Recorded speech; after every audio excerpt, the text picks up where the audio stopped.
From the start of this current round of horror, I have promised to use this platform as best I can to elevate the voices we desperately need to be hearing from right now. Crucially, of course, that must mean people in Gaza itself, but that is fraught with challenges. Of course, Gaza is a war zone. Much of it has now been destroyed by Israeli weapons. The vast majority of its inhabitants have been forcibly removed from their homes, and they are living in the most desperate circumstances imaginable. Communications networks there are unreliable, and there are obvious challenges like charging mobile phones with enough electricity. But I'm very glad to say that I've been corresponding with someone there called Nahedh. He has fled with his family, including his children of course, to Gaza City for Rafah at the south of the Strip on the border with Egypt, which is of course closed. He worked as a journalist for 25 years and he is now a strategic consultant. We first corresponded a few weeks ago, but he has not been able to use communication since then. Here's his first message, which includes many things that he wants a Western audience to hear. Hello, dear.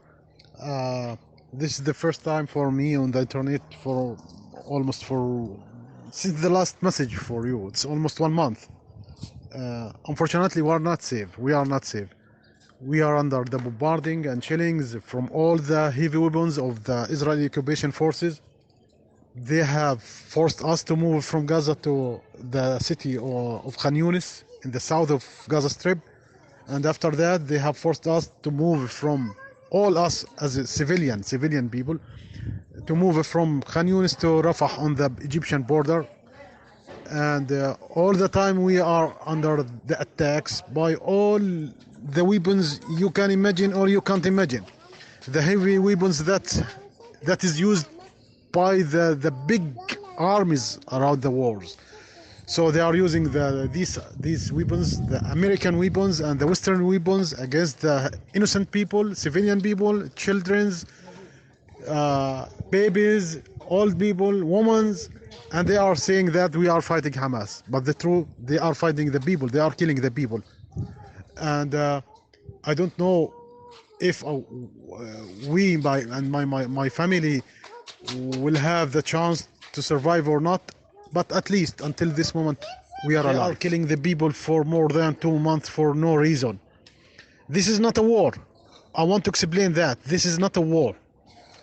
This is a genocide process from the Israeli military forces and their supporters from United States and Western countries like United Kingdom, France, Germany, and Italy. Unfortunately, all of them, even these countries, send them the weapons and the support them by very heavy weapons all the times, and they get the support, political support from these countries. For what? For killing the innocent people. And if they are honest that they are fighting Hamas, why they are killing the people? They are fighting, my friend, they are fighting us by all the means and the tools that they can get. I mean that they are fighting us by the American weapons, by the Western weapons, by making the situation very complicated. I mean, by making the people die by hunger. So there is no food, there is no electricity, there is no water, there is no medicine, there is no hospitals, because there is nothing, because they have destroyed everything, and the people there is no houses even. The people are now it's the winter time, and it's raining, it's very cold, and the majority of the people, they are living in the streets. So everyone who can injured, he's dying. Everyone he can sleep in the street with his kids, with his wife.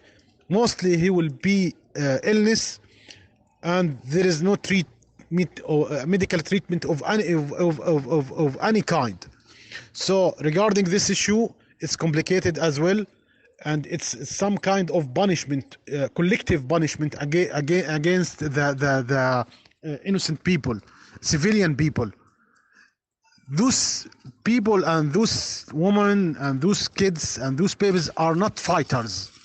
For which reason they are killing them and punishing them by forbidding the food and the water and the medicine?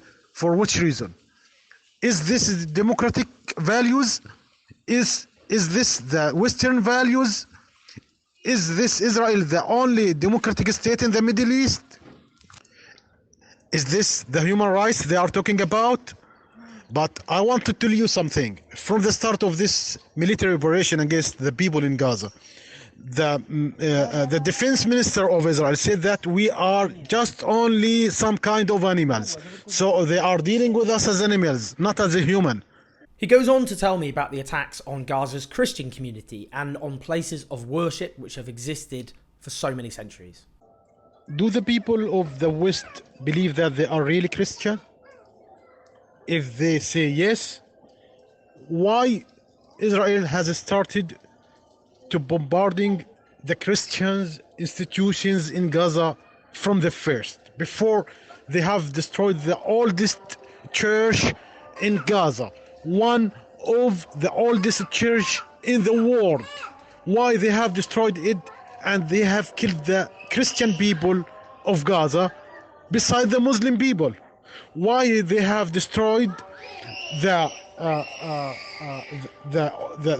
only Christian hospital in Gaza, and inside this hospital, it's a Christian hospital, they have killed 800 people in one missile, one bomb. Is this Muslims? If they are saying this because Hamas are Muslims, why they have destroyed the oldest mosque in the Gaza city, which was a church?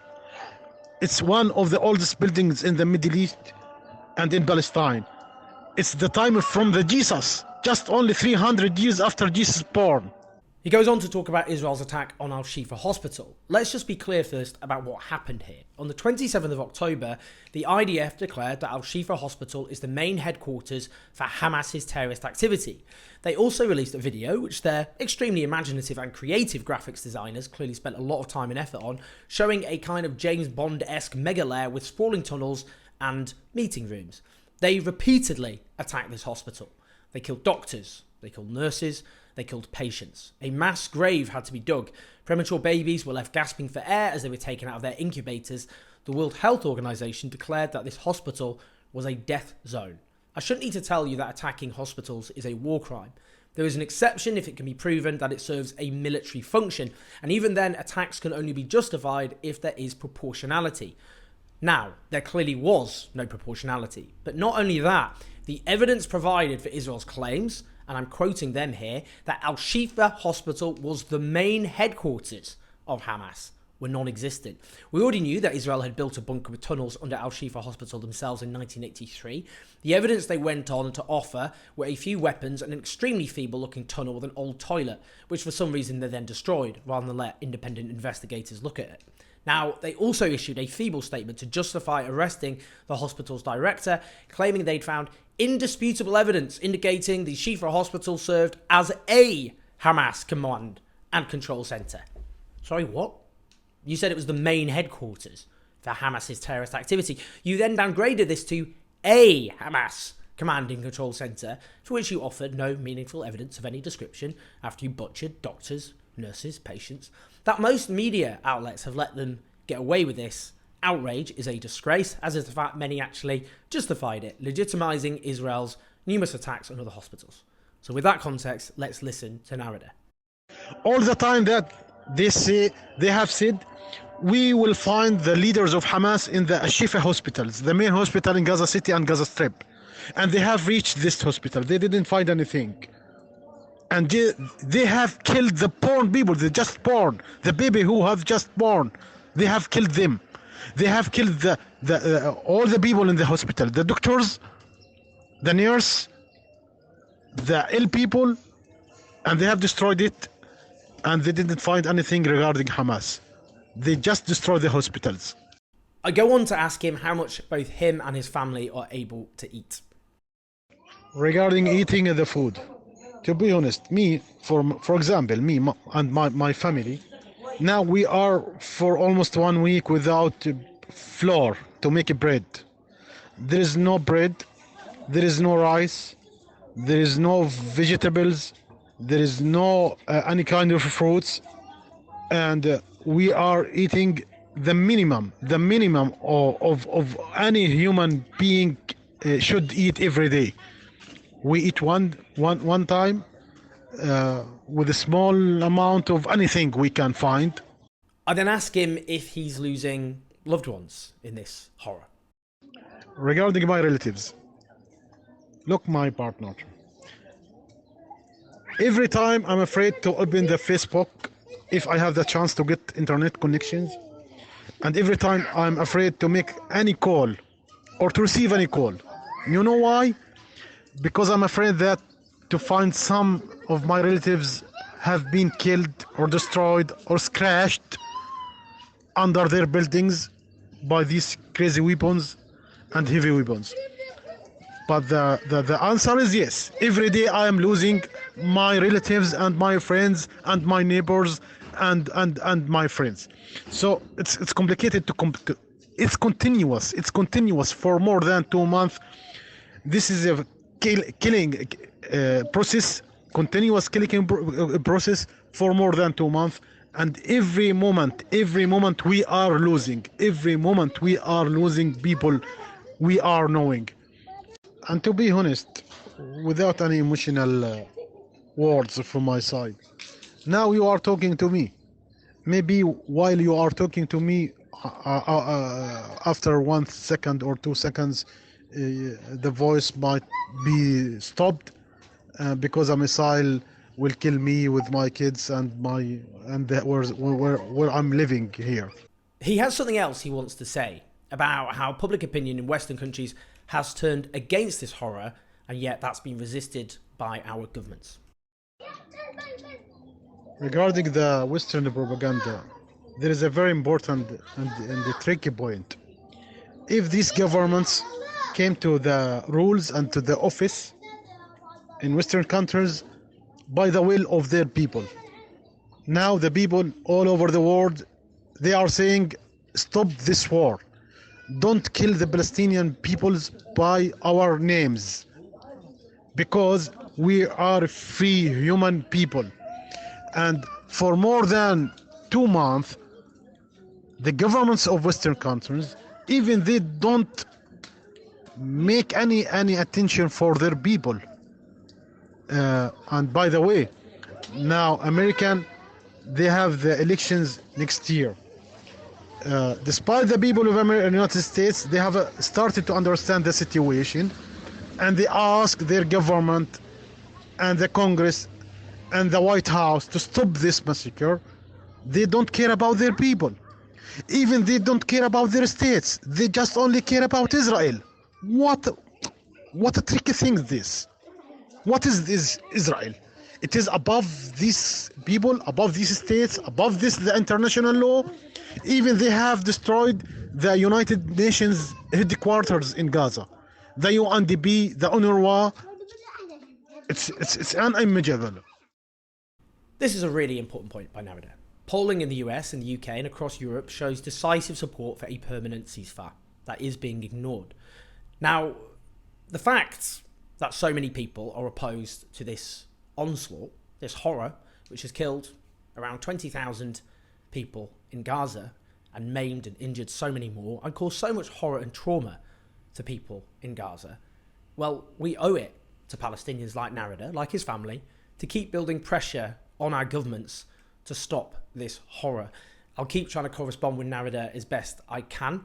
I will read to you the comments that you leave, and we'll try to put anything to him that you suggest as best I can. Obviously, there's always lots of comments on these videos, but I will do my very best, and I will keep using this platform and space to provide a platform for voices which we need to hear and which are being ignored, marginalised, or frankly demonised by other media outlets during this, one of the great atrocities of our age. Please like and subscribe. You can keep the show on the road as ever on patreon.com/OwenJones84. Do share this video or podcast. I'll speak to you soon.